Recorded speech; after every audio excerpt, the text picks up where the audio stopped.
En France, on n'aime pas trop l'argent. En tout cas, on n'aime vraiment pas en parler. Est-ce que c'est l'héritage de notre culture catholique?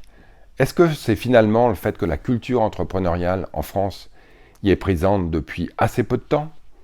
En tout cas, par rapport à d'autres pays, à la culture protestante, à la culture entrepreneuriale plus développée, où l'argent gagné finalement est apprécié, c'est le cas de le dire, à sa juste valeur.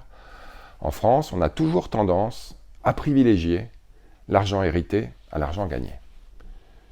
Il est temps qu'on dépasse ça, parce que derrière cette relation à l'argent un peu figée, c'est aussi la relation avec le risque, avec la capacité qu'ont les uns et les autres à se projeter, qui doit être questionnée. Il est important, pour dépasser ce tabou, que la transparence soit bien plus présente qu'elle ne l'est encore. Dans la loi Pacte, on a voté un certain nombre de dispositions pour que la rémunération des grands dirigeants des entreprises soit connue de tous et de toutes. Il faut sans doute aller plus loin et que cette transparence accrue, qui concerne aussi les hommes et les femmes politiques, puisse être généralisée de manière à ce que, au fond, si la rémunération d'un ou d'une dirigeante est en phase avec les performances de l'entreprise, eh bien que ça ne pose plus de questions.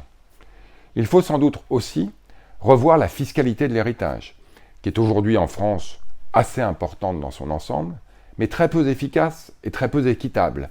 Et donc sans forcément l'augmenter, je pense qu'il est temps d'en revoir la structure. Par exemple, pour qu'il n'y ait pas forcément de privilège d'emblée à ce qu'un héritier en ligne directe soit moins taxé qu'un héritier qui ne l'est pas.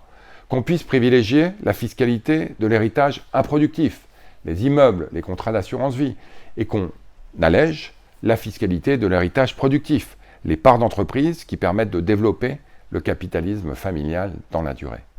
Osons parler d'argent pour une relation apaisée, assumée, qui nous permette de nous projeter ensemble.